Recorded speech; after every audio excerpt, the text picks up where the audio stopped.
Hi everyone, welcome back to Winging It. My name's Rebecca. If you're new here, you're very, very welcome. And if you're a regular, welcome back. It's week 50. We're so close to the end of our project. And if you've been watching over on Instagram, you'll know that our prompt this week is stars. We're getting fully festive in the run up to Christmas. This week is a really good one. I'm so delighted with the way this one turned out, and I hope you're going to enjoy it too. We're going to be using our metallic threads again and our string stitches from the December stitch guide, and if you haven't seen that, don't worry, I will link it down below in the description and in the video as well in a card. You'll be able to go and find that and learn the stitches that we're going to use. I'm also going to be drawing on some of our fabric manipulation techniques from all the way back earlier in the year. So we're going to be using some melting. You'll need a flame or a heat gun. I've put a list of everything you're going to need to stitch along in the description below, so do check that out. Gather all your bits and pieces and let's get stitching. Thought I'd just start off by showing you my finished piece from last week, because when the video ended I hadn't found a suitable solution for the centres of my cogs. Now, I was really happy with the textured stitching, and I was really happy with the cogs and gears and watch parts that we'd found and put on, but I just couldn't get on with the open space of fabric. It just seemed like there was too much empty space. So I had another dig around in my stash and I found some jump rings. Now, these are used in jewellery making. I don't make jewellery, but I just happened to have a few and I discovered that they worked a treat. So I put some of those on. Then I had a look in a box that I hadn't opened for a long time and found some of these flat disc sequins. So I put one on just as it was, and I put another one on using a bead and thought that the beads were quite nice. These are sort of a matte gold bead, so I put another one of those on over here. And then I remembered I'd got some sort of cup beads. I don't really know what these beads are called. They're like little domes. If I turn it to the side, you might be able to see better. They are sort of little dome shapes, and the reverse of them is concave, so it's like a cup. And they worked really well also. And so I stitched those on and just was so much happier with the design. Now, I also noticed on Instagram quite a few of you were saying how hard it was. You weren't happy with the finish you got on your stitches. So I just wanted to show you mine up close and show you that they aren't perfect. This one is Palestrina stitch, and I used the fluffy glittery wool for that. And I like the colour of it, but you can see the stitches themselves have lost all definition because of the fluffiness of the wool. So you can see that it's a sort of knobbly outside edge. It works fine like that, but you can't really tell what stitch it is by looking at it. I decided to just leave it because I don't tend to do any unpicking on my Winging It pieces. They are as they are, that's why we call it Winging It. These were my Danish knots, and some of them worked really well, some of them didn't. That one, it does look like teeth on a gear, but I don't think much of the stitching. This one was pearl stitch. That was very hit and miss. This one was Portuguese knotted stem stitch, but again, it doesn't look like teeth. This one's Melic stitch, and again, that was done with the wool and it lost all definition. There's one or two that look triangular that work quite well, but on the whole, it's very sort of blurry almost. The stitches that worked best were coral stitch, so that's this one here, and double knot stitch that I started with. They were probably the two that I was happiest with. So I just wanted to reassure you that my stitching wasn't perfect at all, and metallic threads are really hard to work with, but once I added in those centres I was much happier with the piece. My first idea for this week was based around constellations. I thought we could make up an imaginary constellation using our name, so you might just be able to see here that I've sketched out my name, and then at various points along each letter I've put in some star shapes, so bigger ones and smaller ones, just like constellations. And then I've put some actual constellations that are meaningful to me. So the one at the top is Phoenix, and the one at the bottom is Cygnus. So I love how phoenixes rise from the ashes of their lives. They get all burnt up and then rise again even more glorious. So that has meaning for me. And swans, I just love the fact that they look so composed on the outside, but beneath the surface there's a pair of really big ugly feet making everything work. And I find that these mean a lot to me. I think I might look composed, but really behind the scenes it's an absolute shambles. So I quite like this idea, but I couldn't think of a way of getting our string stitches in. And although I might have a play with this beyond winging it, it just didn't seem to be in the spirit of the theme for the month to do a piece like this. So I parked this one. My next idea was inspired by Christmas decorations, and I popped down to Hobbycraft this week and discovered they got a pick and mix bead section, and I found some really nice metallic star beads in there, and I thought we could stitch a string with our string stitches and then hang some beads and charms and stars from that, almost like we're decorating for Christmas. And I did quite like this idea, but I worried that there wasn't much opportunity to use our stitches. I thought it would look strange if they were all different stitches, but it would be quite samey if they were all the same stitch. So much as I like the design, I parked this one as well. And the idea that I landed on was a shooting star. I thought we could applique on a star, maybe use some of our fabric manipulation techniques, and then use our string stitches to create a vapor trail. And we've got 9 string stitches to choose from, and I thought we could almost make a sampler of string stitches to make this sort of sweep like the tail of a comet, and then we could fill in the background with some of our star beads and some seed beads maybe, and just add a bit of interest to the empty space there. And this really caught my imagination, and so this is the one that I'm going to go with. So I've gathered all my bits and pieces here. I'm going to be working on this navy blue felt. I hope that you can see it's navy blue. It does look black on camera. I really love metallics against dark colours. We used a dark purple last week, and I thought this was reminiscent of a night sky. You can see on the larger piece of navy blue that I've got over here, it really sets off our beads and sequins, and the metallic threads just look absolutely amazing against that navy. So I thought this was a really good option. I've also got obviously all my beads and sequins ready. I've got some seed beads off camera as well. I've got my beeswax, which is really important when we're using metallic threads, and I've got a selection of metallic threads. So this one is the silver version of the gold thread I was using last week. This is an anchor thread, and it's a lot smoother and finer than the DMC metallics, I find. Then when I was at Hobbycraft, found some really nice DMC light effects threads. So I've got this blue one here, and these are really textured. If I bring it up close, you can see it's got a sort of lumpy texture, and that means that the light reflects off it in lots of different ways. So they look quite sparkly. They don't just look shiny, they sort of sparkle. I've got this iridescent white as well. I don't know how well that will pick up on camera. That's really sparkly. I think it's very effective. Then, so if I bring the silver up, you can see it's a lot smoother if I put the two of them together. There is some texture on the silver one, but it's nowhere near as sparkly as the blue there next to it. So just in case you want these threads, this is Anchor 301.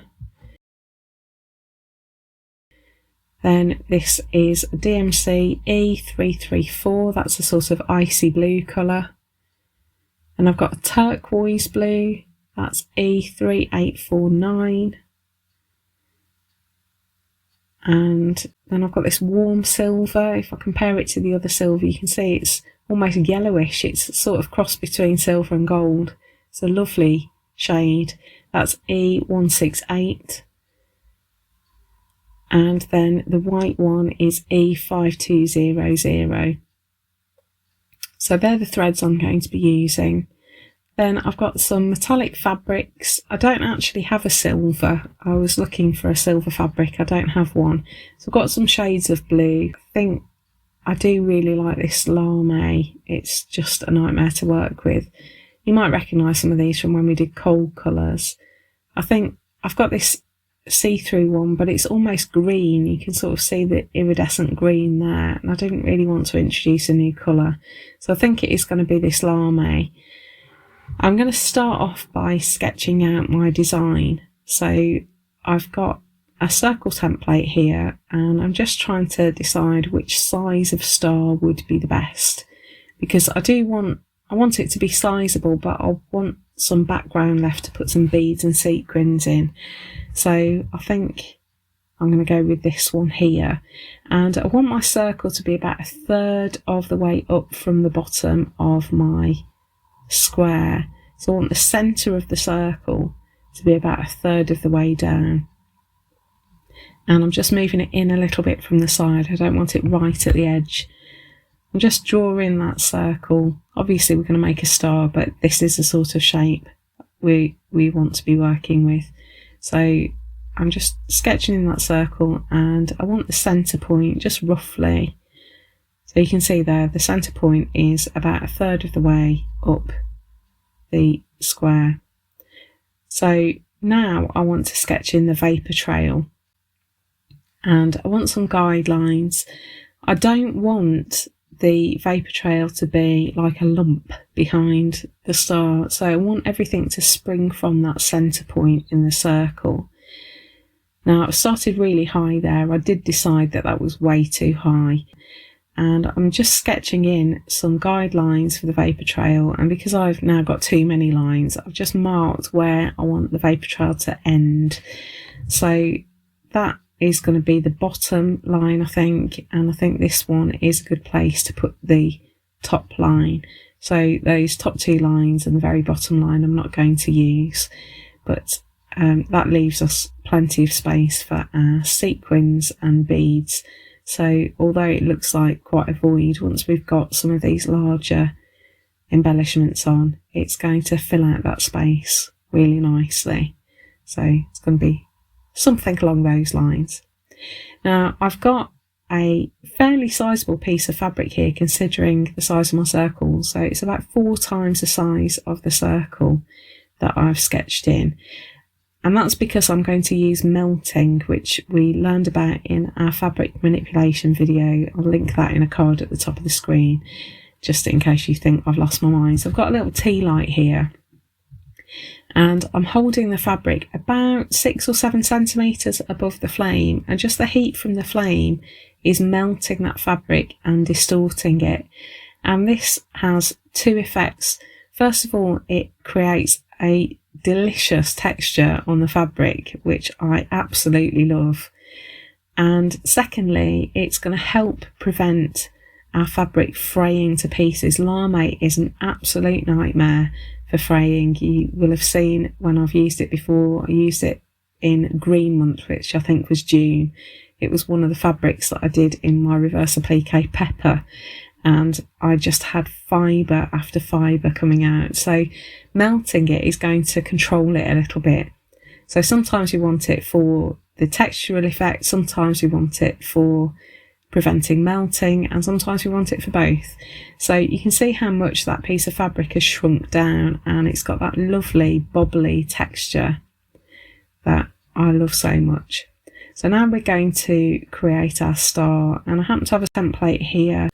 It's got a pentagon around it, so 5 points are marked, so that's going to be my starting point. So I'm drawing around the circle and marking the 5 points of the pentagon around it, and then I'm going to join up the 5 points of my star. So I just wanted to make sure that I was definitely using the right 5 points.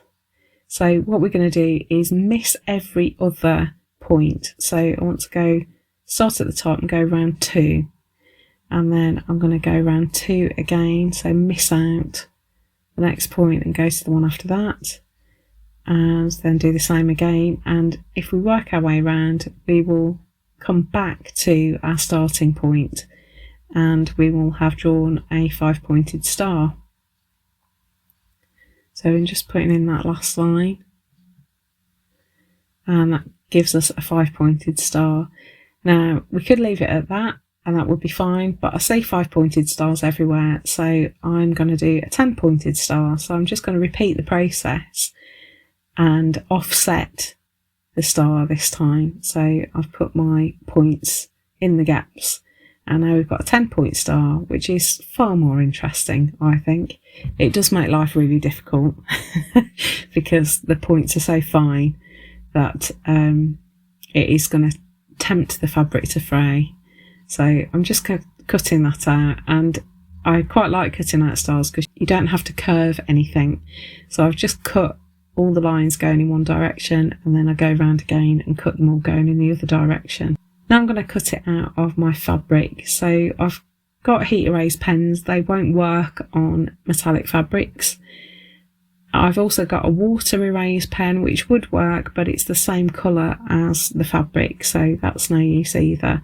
So I've just got a pencil, and I'll put the pencil side down, and you can see I'm really going for it with this pencil. Mark each line about 3 times, just going backwards and forwards, because I was just really worried that I wouldn't be able to see these lines. So I'm just working my way around the star there. Now, I don't know how well you can see that. I could actually see it very well. Certain angles that I turn it to, you can see it better, but the camera just doesn't pick it up. So now I'm going to use my embroidery scissors to get right into the tips. And embroidery scissors are brilliant for this because they should be sharp right to the very tip, and you can get into the internal points really well. So that star is going to sit there. I've got pencil side down. And now we can put in our string stitches. Now, lots of you struggled last week, so I wanted to show you an alternative way of working with metallic threads that might make things a bit easier for you. So what I've got here is just some stranded cotton in white, and we're going to use our metallics as a blending filament. So I do take 2 strands out here. I remove one of them and just work with a single strand, so I wouldn't bother trying with 2, just start with 1. So I've got some stranded cotton, and what I'm going to do is take a piece of metallic thread the same length. So I've got a short length of cotton because we're only going to use a short length of metallic thread. And DMC threads can be used straight from the skein. You don't have to wind them onto a bobbin like I've done there. The trick is to take from the end with the number. So if you go to the end with the number and find the threads, I want to get all of the filaments together. If I just pull, it will just unravel without knotting, and it will be quite tight, and then it will loosen as you pull, and that's when it gets to the loop. And that is the perfect length to stitch with, particularly with metallic threads. So I'm just going to take a bit off there, just fibres everywhere all the time, and I'm going to pull out a single strand of my metallic. You could do 2 strands if you want, but what we're trying to do is tame this metallic thread.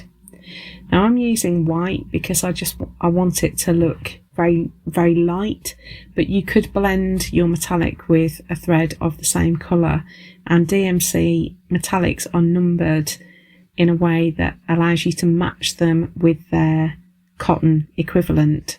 So if you look for the same number but without the E, you'll get the matching colour. So I've matched up my 2 threads and drawn it through my beeswax, and this cotton is going to help the metallic thread do what it's meant to do. So I'm going to start off by putting in some coral stitch. So we work right to left, and we lay our thread along the line and then make that little vertical stitch across the line, taking our needle through the fabric and then out again and over the top of the loop underneath. So let me do that again. I'm going to lay my thread along the line I'm stitching, take it back underneath to make a sort of teacup shape, and I'm going to go through the fabric across the line, working down vertically, and make sure my thread is coming out over the top of the loop. And when I pull tight, I get my little knots on the string. So I'm just going to work along that line with my coral stitch. If you're worried about any of these stitches, you will find them all in our December stitch guide, which I'll link at the top of the screen, so that if you don't know them, you can go and learn them. Now you'll notice that I've stitched right to the centre of the circle. That's because our star has got points and I don't want the end of my Vapour trail to show. And I've just got there just in the nick of time because my metallic thread is starting to come apart, and it just goes to show that you really can't use long lengths of metallic thread because they just start to shred and become impossible to work with. So that's just in time. So if I bring it up close, I'm hoping you can see I've got that blend of the white thread and the metallic thread. So I've just got a bit of shimmer there, but it's been much easier to stitch. So now I'm going to blend with some of my silver anchor thread, and you can see it's much finer. There are many more filaments. I think there are 12 filaments in the anchor threads. So I've taken 2 strands of silver, and I thought I'd do double knot stitch on this next line. So I've got 2 strands of silver and a strand of white, and to do double knot stitch I'm working left to right. So again, looped my thread out of the way and I'm doing that vertical stitch. Then I'm going to take my thread around anti-clockwise and take it underneath that horizontal stitch that I've just made, and then loop it anti-clockwise again and slide my needle through the prongs of the Y shape that I've created and pull it through. And you might notice that I'm pulling my thread differently. I'll talk about that in a minute. So again, I'm going to take my needle vertically through the fabric across the line to make my horizontal stitch, loop it round and go underneath that stitch I've just made, and that creates the Y shape, and then loop round again and take my needle through the prongs of the Y and pull through. Now I find when I'm working with metallic thread, I get into a mess if I pull from the needle all the time. So a much better way of doing it is to pull with the needle initially, and then when you've got a little loop left, go right up to where the stitch is being formed and pull your thread from there, and that gives you much more control over the formation of the stitch. It helps you make sure the knot is forming in the right way, and it means that you're pulling both threads together rather than just one or the other. So your metallic thread and your cotton, or the individual strands of your metallic thread, move at the same time. If you just pull from the needle, you can end up with the fibres of your thread separating out, and you get really ragged knots and loops that you don't want and things like that. So that's just another tip to help you get really neat stitches when you're using metallic threads.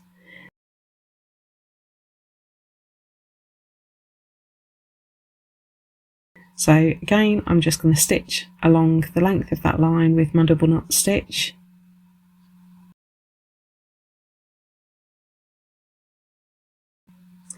So there's my 2 sets of stitches so far.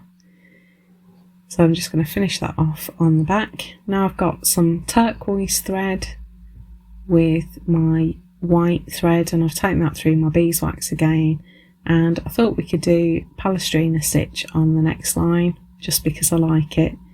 Palestrina stitch is very similar to double knot stitch actually, but because you're working it vertically, you're pulling the knot in a slightly different way, and so you get a different shape.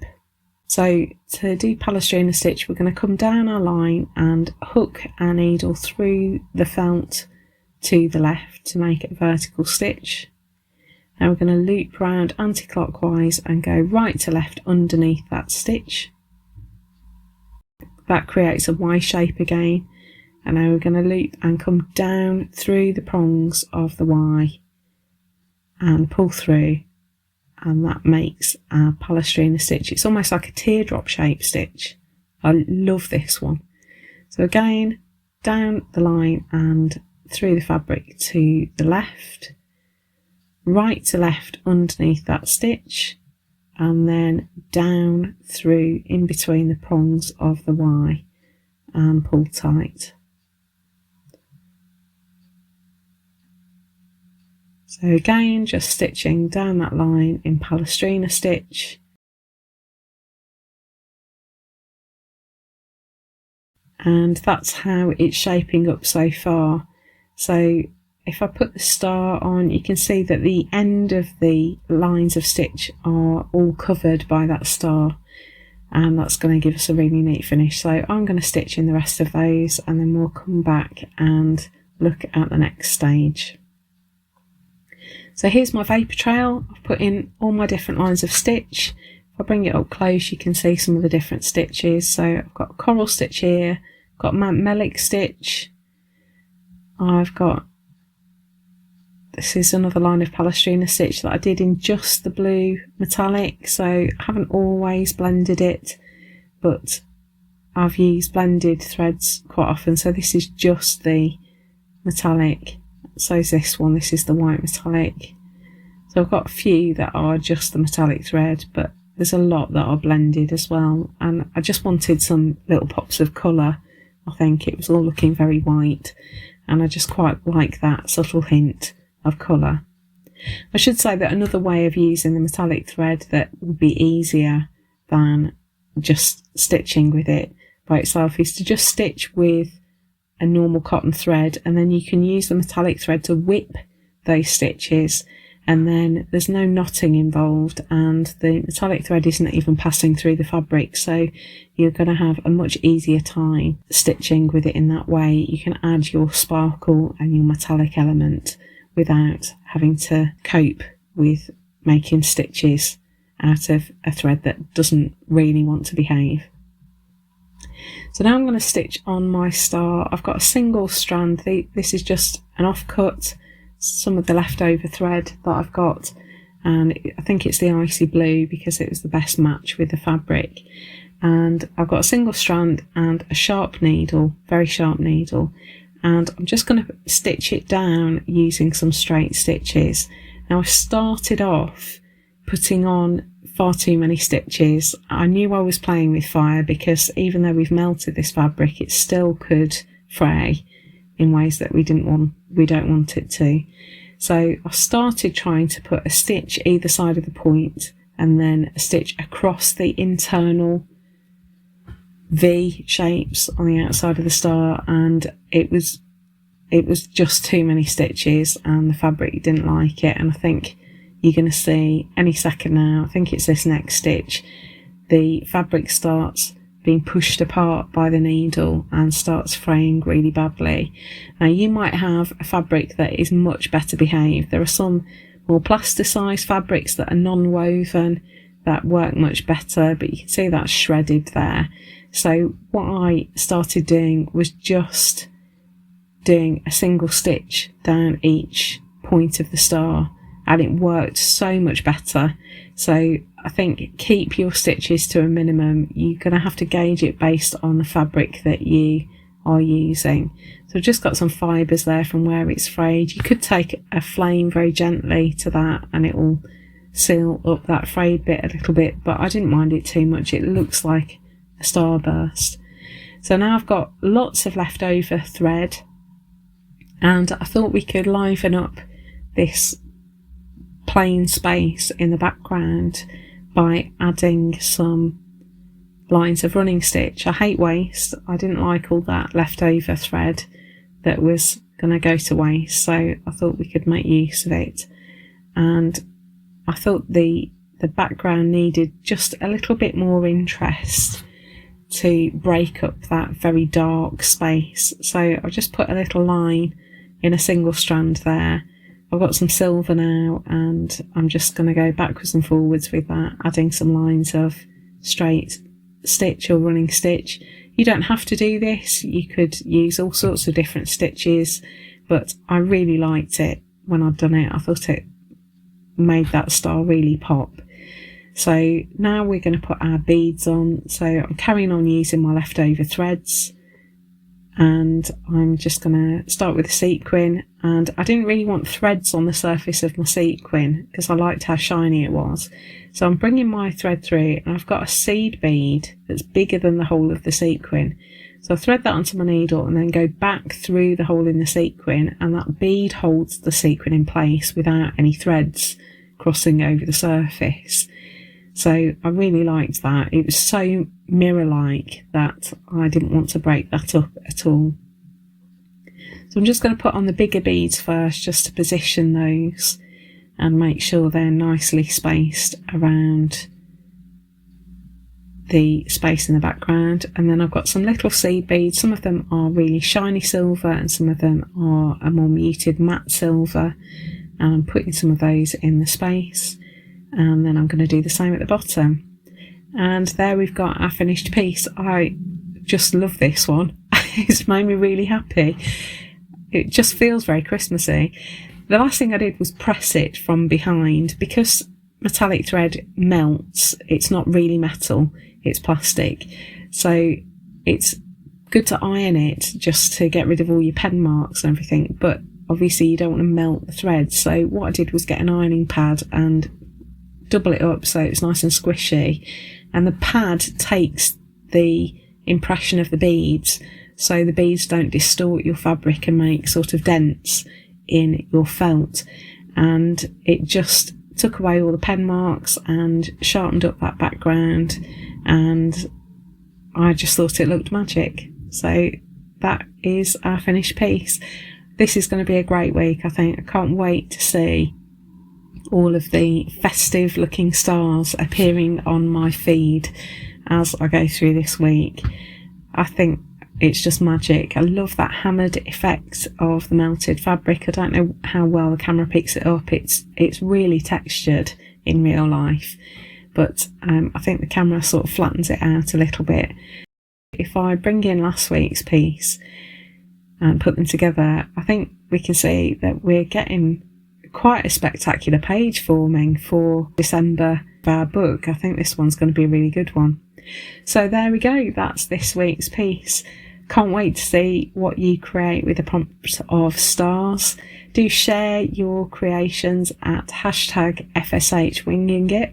And so that we can see all of these pieces together, you can also add #FSHwingingit50. My goodness, there's only 2 left. Can't believe it. If you've enjoyed this piece and want to do something similar, I will put a video down here. I'll put a video up here that's just for you. And if you want to subscribe, click on our logo down here. It makes it really easy for you. Thanks so much for watching. Have a great week making your stars, and I will see you in the next video. Bye.